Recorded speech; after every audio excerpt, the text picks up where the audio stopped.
우리 이 시간 함께 나눌 말씀 여호수아 23장 1절부터 13절까지 말씀입니다.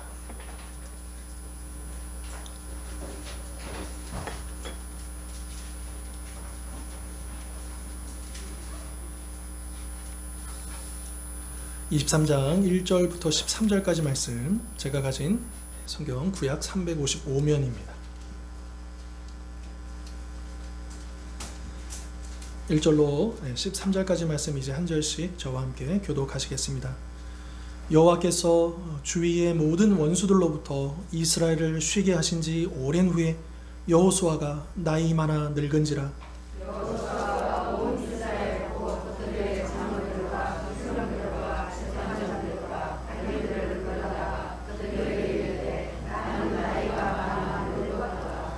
너의 하나님 여호와께서 너희를 위하여 이 모든 나라에 행하신 일을 너희가 다 보았거니와 너희의 하나님 여호와 그는 너희를 위하여 싸우신 이시니라.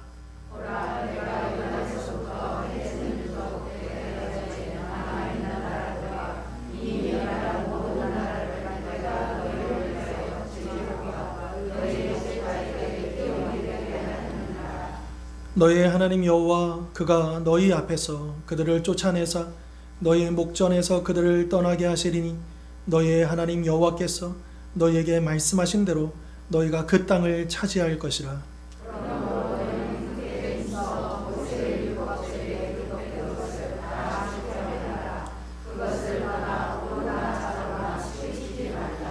너희 중에 남아있는 이 민족들 중에 들어가지 말라.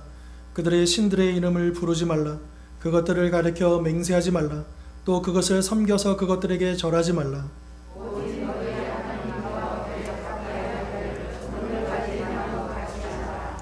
이는 여호와께서 강대한 나라들을 너희 앞에서 쫓아내셨으므로 오늘까지 너희에게 맞선 자가 하나도 없었느니라.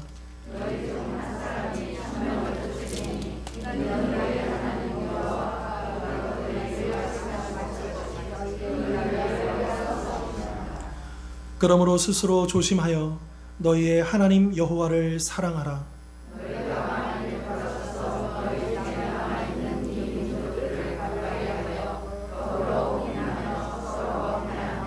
같이 읽겠습니다. 확실히 알라. 너희의 하나님 여호와께서 이 민족들을 너희 목전에서 다시는 쫓아내지 아니하시리니 그들이 너희에게 올무가 되며 덫이 되며 너희의 옆구리에 채찍이 되며 너희의 눈에 가시가 되어서 너희가 마침내 너희의 하나님 여호와께서 너희에게 주신 이 아름다운 땅에서 멸하리라. 아멘. 이제 여호수아의 이제 마지막 부분에 마지막 부분에 왔습니다. 23장과 24장은 이제 여호수아가 마지막으로 이스라엘 백성들에게 남기는 말, 고별사라고도 하고요. 또 유언과 같은 그런 말이기도 한 거죠.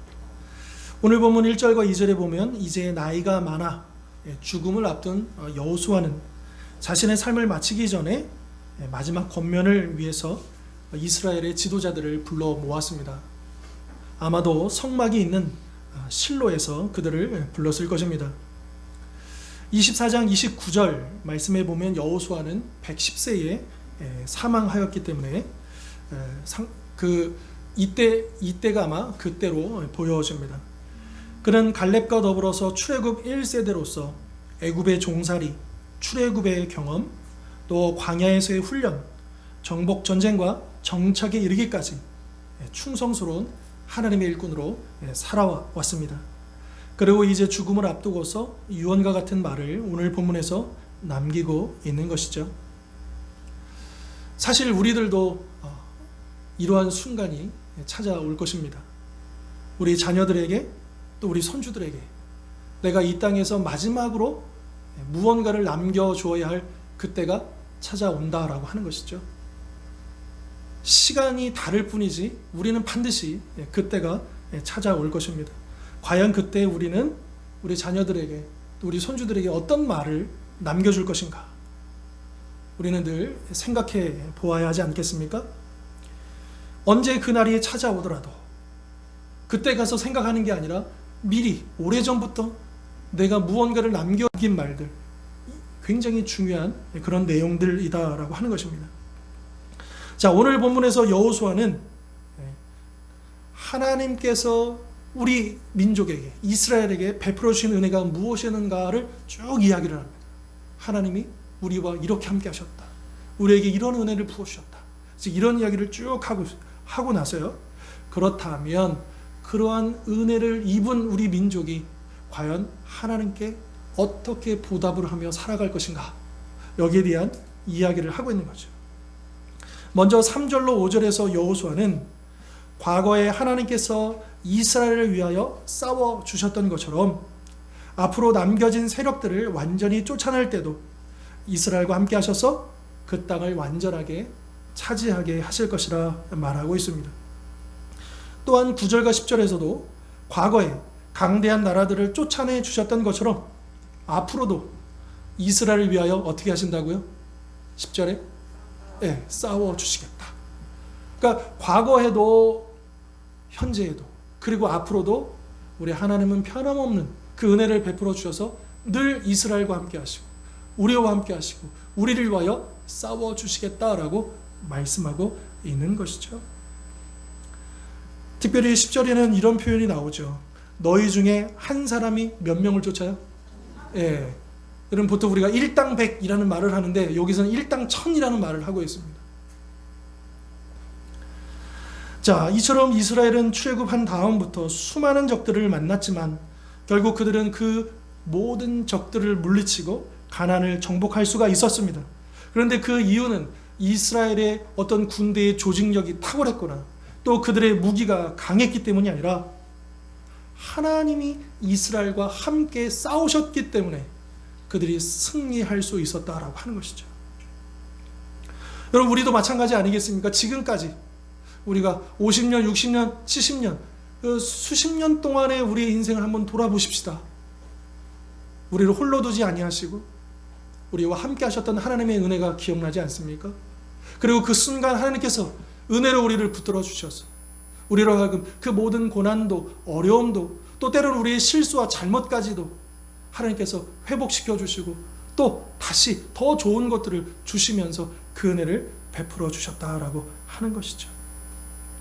그렇기 때문에 우리는 과거와 또 지금도 그 은혜, 베풀어 주시는 그 은혜가 내일도 변함없이 우리에게 주어질 것임을 확신해야 한다라고 하는 것이죠. 만약에 이러한 확신이 없다면 우리는 늘 불안해질 수밖에 없습니다. 여러분 앞으로 이 세상이 어떻게 변화될 것인가? 사실 우리는 알 수 없습니다. 그런데 분명한 사실은 앞으로 이 세상은 지금보다도 더 빠르게, 더 불확실하게 변화된다라고 하는 것이죠. 우리 보통 10년이면 강산도 변한다라는 말을 하지 않습니까? 근데 요즘 이런 말 안 씁니다. 10년이 뭡니까?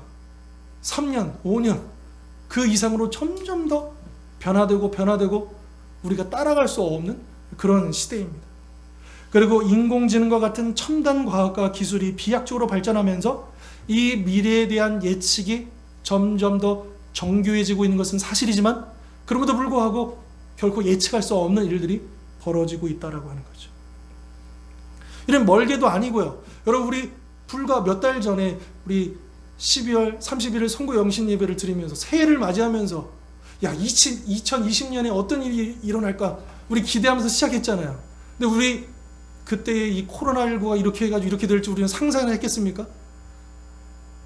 그냥 독감 퍼진 이거하고는 전혀 차원이 다른 문제지 않습니까? 이런 전 세계적으로 이런 엄청난 일들이 올해 우리 모두에게 임할 것인가 아무도 알 수 없었다라고 하는 거죠.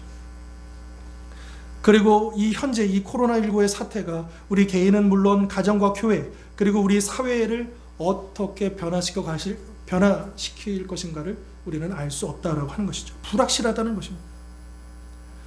이러한 상황 속에서 우리에게 확실한 것은 하나님의 은혜가 변함이 없다라고 하는 것이죠. 우리가 어떤 상황과 형편 가운데 처해 있을지라도 그분은 변함없이 우리를 위하여 싸우실 것입니다. 그래서 우리는 어떤 어려움도 능히 이겨낼 것이고 어떤 변화도 감당할 수 있을 것입니다. 그러므로 변함이 없으신 하나님의 은혜가 나와 함께 하심을 믿고, 우리 가정과 함께 하심을 믿고, 우리 교회와 함께 하심을 믿고, 우리에게 주어진 모든 상황들을 담대하게 맞이할 수 있어야 할 것입니다.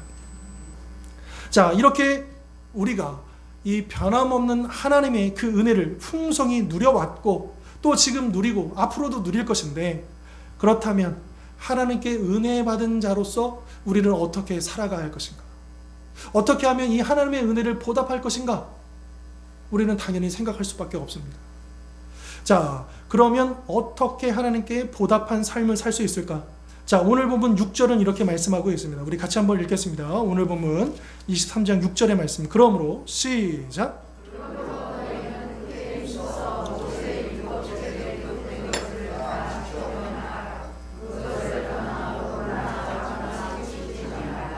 아멘. 자, 너희는 크게 힘써 모세의 율법책에 기록된 것을 다 지켜 행하라. 여러분, 한글로는 지켜 행하라가 이렇게 이제 서술로 되어 있지만, 직역 원문에서는 이렇게 되어 있습니다. 모세의 율법책에 기록된 것을 다 지켜 행하기 위하여 크게 힘쓰라. 그러니까 방점이 어디 있냐면 크게 힘쓰라 있는 거예요. 근데 크게 힘쓰라의 뜻이 뭐냐 하면, 그 히브리어 원문에 뭐라고 되어 있냐면 마음을 강하게 하라. 아주 단단하게 결단하라. 결심하라. 그러니까 너희들이 하나님 말씀대로 순종하며 살기를 결단하라. 이것이 6절에서 우리에게 말씀해주고 있는 것이죠. 그러면 왜 우리가 말씀대로 살아가기를, 말씀을 지켜서 행하기를 우리가 결단해야 되는가? 결심해야 되는가? 그 이유는 뭐냐 하면 바로 좌로나 우로나 치우치지 않기 위해서입니다. 한글 번역은 그렇게 안 되어 있지만, 그냥 서술형으로 그냥 연이어서 번역을 했지만 원문에서는 분명하게 그것이 드러나 있습니다. 우리가 결단을 해야 되는데, 말씀에 순종하기를 결단해야 되는데, 왜 그러냐면 우리가 치우치지 않기 위해서, 즉 말씀에서 떨어지지 않기 위해서 우리가 단단하게 결심을 해야 한다. 그런데 이 말은 뒤집어 보면 뭐냐 하면, 우리가 말씀대로 살아가기를, 말씀을 붙잡으려고 힘쓰지 않으면 어떻게 된다는 거예요? 떨어진다는 거예요. 말씀에서 점점 멀어진다는 거예요. 그 말씀이 그냥 있는 게 아닙니다. 그냥 우리는 손쉽게, 여러분 우리 손쉽게 그냥 성경이 집에도 있고 교회도 있고 손쉽게 있잖아요. 이 성경책이 없어도 스마트폰으로 볼 수 있잖아요. 그렇게 성경책이 흔하지만, 그러나 사실은요, 우리가 이 말씀을 가까이 하기를, 이 말씀을 사모하기를 결단하고 힘쓰지 않으면 이 말씀은 점점 더 우리로부터 멀어지게 된다는 것이죠. 그리고 말씀으로부터 멀어지는 것은 그 다음 단계가 뭔지 아십니까? 완전히 떨어져 나가는 거죠.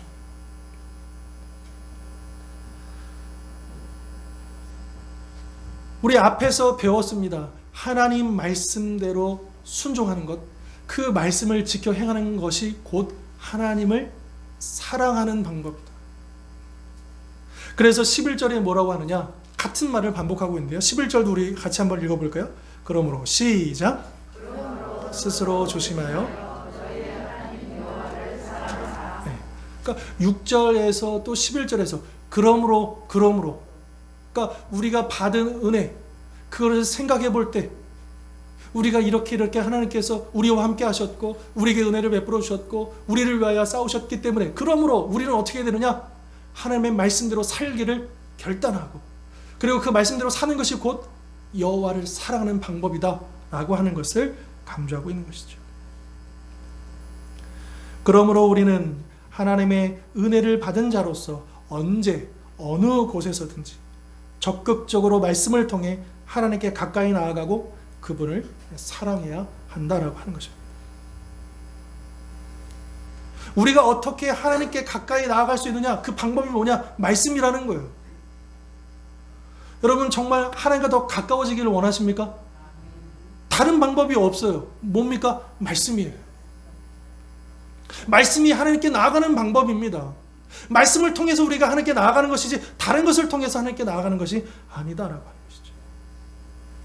하나님께 나아가는 그 길을 어떻게 우리가 알 수 있느냐? 말씀을 통해서 알 수 있다라고 하는 것이죠.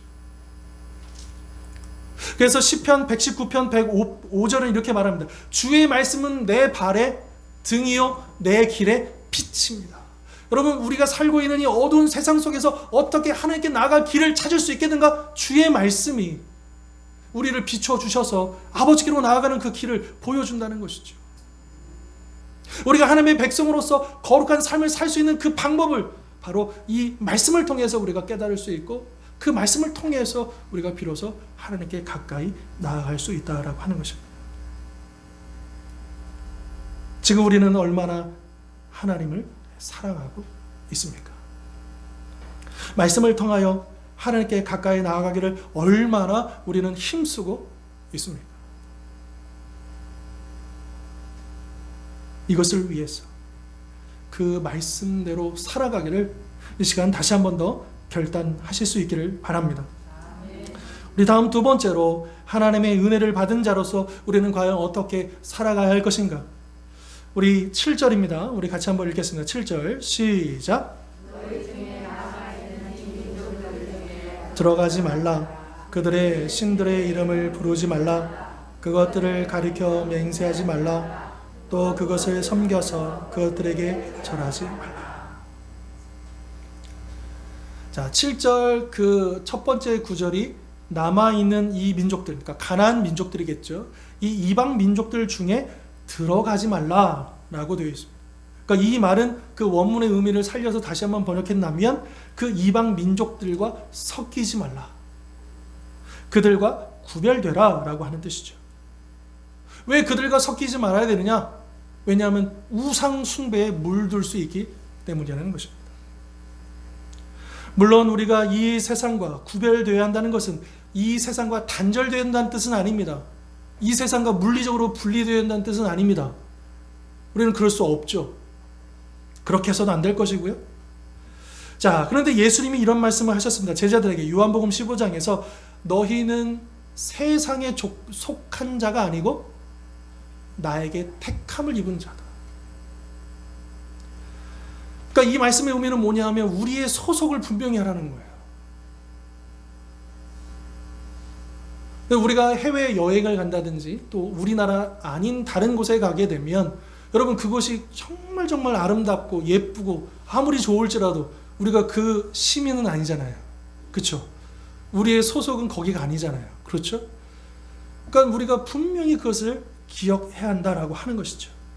우리의 정체성을 잃어버리지 않고 지금 이 땅을 비록 우리가 땅을 발로 디디면서 살아가지만 그러나 우리는 이 땅에 속한 자가 아니라 이 세상에 속한 자가 아니라 하늘에 속한 자임을 우리는 결코 잊어서는 안 된다라고 하는 것입니다. 물고기가 바다 가운데 살지만 물고기는 결코 짜지 않습니다. 그런 것처럼 또 모래 속에 철가루 얼마를 막 섞어버려요. 보이지 않지만 그 모래 가운데 자석을 딱 갖다 대면 뭐만 올라옵니까? 철가루만 올라옵니다. 왜요? 그 철가루가 모래 가운데 있지만 철가루의 성질을 잃어버리지 않기 때문에, 그 속성을 잃어버리지 않기 때문에 자석을 딱 갖다 댔을 때 철가루만 올라오는 것처럼 우리가 이 세상에 속해 살지만 우리가 하나님 나라의 백성으로서의 그 정체성을 가지고 살아갈 때에 우리가 비로소 구별된 삶을 살 수 있다라고 하는 것이죠. 우리 성도들은 이 세상이 아니라 하나님 나라에 속한 자입니다.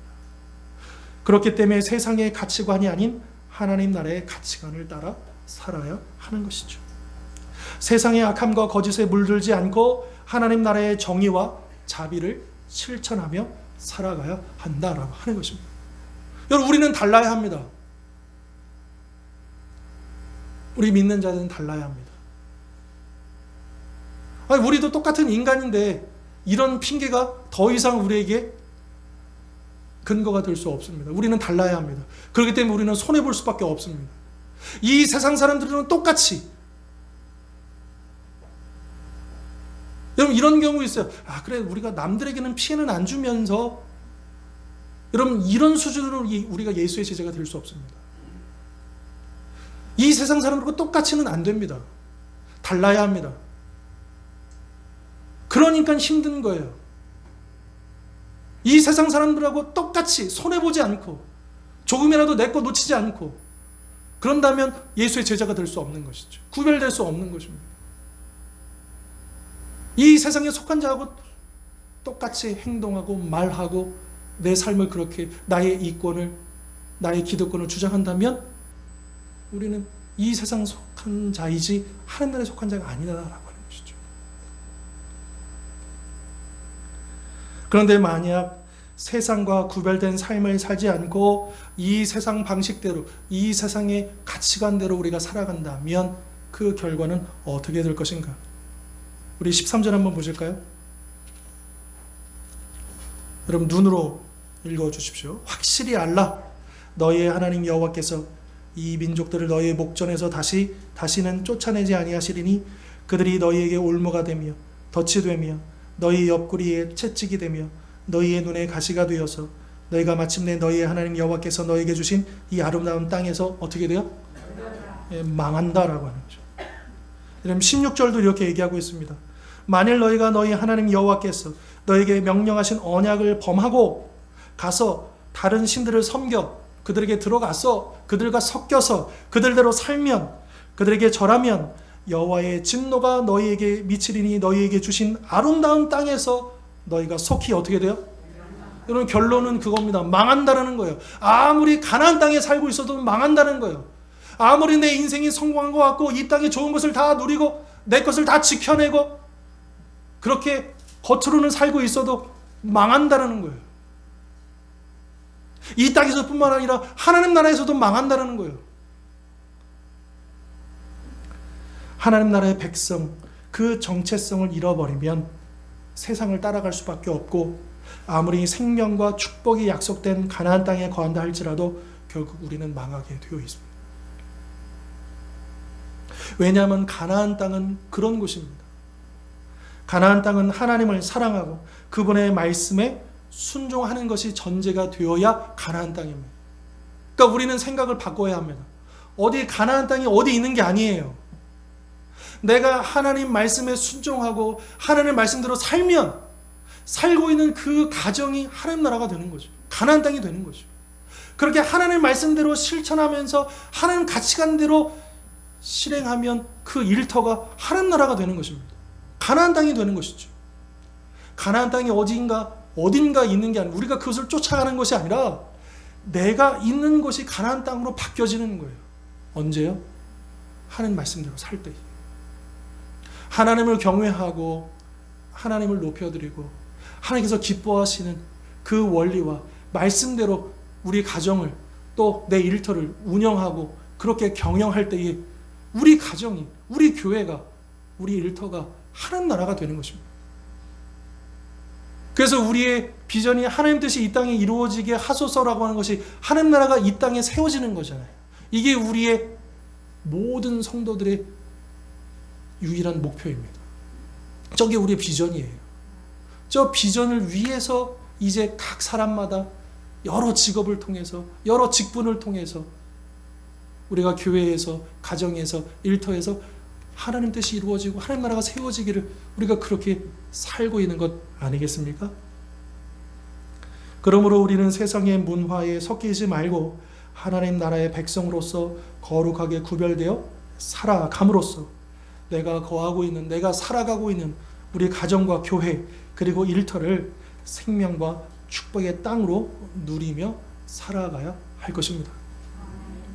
오늘 주신 이 말씀들처럼 먼저는 변함이 없으신 이 불확실하고 불안하고 어렵고 막혀있는 답답하고 어려운 이 상황 속에서도 분명한 것은 하나님께서 변함없이 우리를 지켜보고 계시고 우리와 함께 하신다는 여러분 확신할 수 있기를 바랍니다.